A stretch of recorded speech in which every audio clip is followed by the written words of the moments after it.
ಮೇಲೆ ಆಕ್ಷನ್ ತಗೊಂಡಿಲ್ಲ ಅಂದ್ರೆ ನಿಮ್ ಸಸ್ಪೆಂಡ್ ಮಾಡ್ಬಿಡ್ತೀನಿ. ಏನಾದ್ರು ತಿಳ್ಕೊಂಡಿದ್ದೀರಾ ನೀವು ಅಧಿಕಾರಿಗಳು? ಹುಷಾರ್ ಹುಷಾರ್ ಹುಷಾರ್.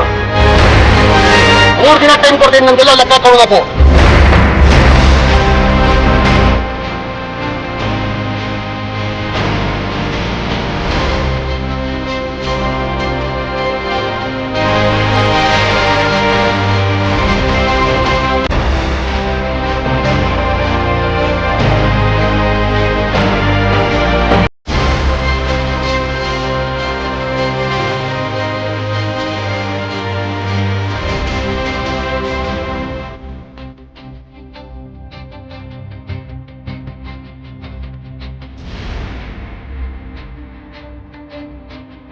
ಅಧಿಕಾರಿಗಳು ಏನ್ ಮಾಡ್ತಾ ಇದ್ರು ನನಗೆ ಗೊತ್ತಿಲ್ಲ. ಇಲ್ಲಿ ಯಾರು ಕಾಂಟ್ರಾಕ್ಟ್ ತಗೊಂಡವರು, ಯಾರು ಕಸ ಎತ್ತಾ ಇದ್ರು ನನಗೆ ಗೊತ್ತಿಲ್ಲ.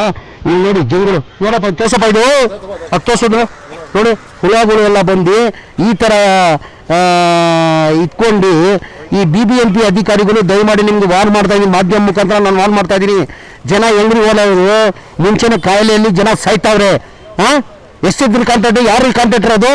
ಅವನ ಮೇಲೆ ಆಕ್ಷನ್ ತಗೊಂಡಿಲ್ಲ ಅಂದ್ರೆ ನಿಮ್ಗೆ ಸಸ್ಪೆಂಡ್ ಮಾಡ್ಬಿಡ್ತೀನಿ. ಏನಾದ್ರು ತಿಳ್ಕೊಂಡಿದ್ದೀರಾ ನೀವು ಅಧಿಕಾರಿಗಳು? ಏನಾದ್ರು ತಿಳ್ಕೊಂಡಿದ್ರಿ? ನೋಡ್ರಿ, ಇದು ಜನ ಹೆಂಗ್ರಿ ವಾಸ ಮಾಡ್ಬೇಕಿಲ್ಲಿ. ಹುಷಾರ್. 3 ದಿನ ಟೈಮ್ ಕೊಡ್ತೀನಿ, ನಮ್ಗೆಲ್ಲ ಲೆಕ್ಕ ಕೊಡಬೇಕು. ಯಾವ ವಾರ್ಡಲ್ಲಿ ಎಷ್ಟು ಕಸ ಯಾವ ಕಾಂಟ್ಯಾಕ್ಟ್ ಮಾಡ್ತಾ ಇದಾರೆ, ಎಷ್ಟು ಯೂಸ್ ಮಾಡ್ತಾ ಇದಾರೆ ಅಂತ. ಏನು ಸರ್ಕಾರದಲ್ಲಿ ಪುಗಟಾಗಿ ಬರ್ತಾ ಇದೆಯಾ ದುಡ್ಡು?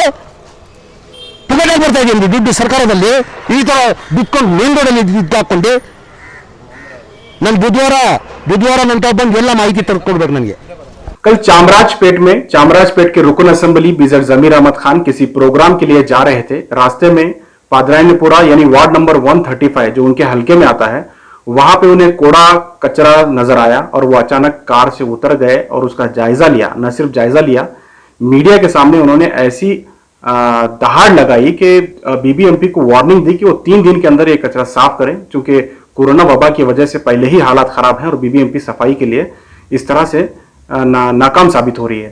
तो इस पर इसका असर ऐसा हुआ कि एक ही दिन में BBMP के एहलकारों ने इस पूरे कूड़े कचरे को साफ कर दिया। आप भी देखिए किस तरह से पहले ये हालात थे और उसके बाद एक ही दिन में किस तरह से सफाई हुई है। अगर MLA चाहें तो इस तरह की सफाई हो या प्रशासन के जो काम है वो आसानी से किए जा सकते हैं, लेकिन फिक्र करने की जरूरत है, आवाज उठाने की जरूरत है।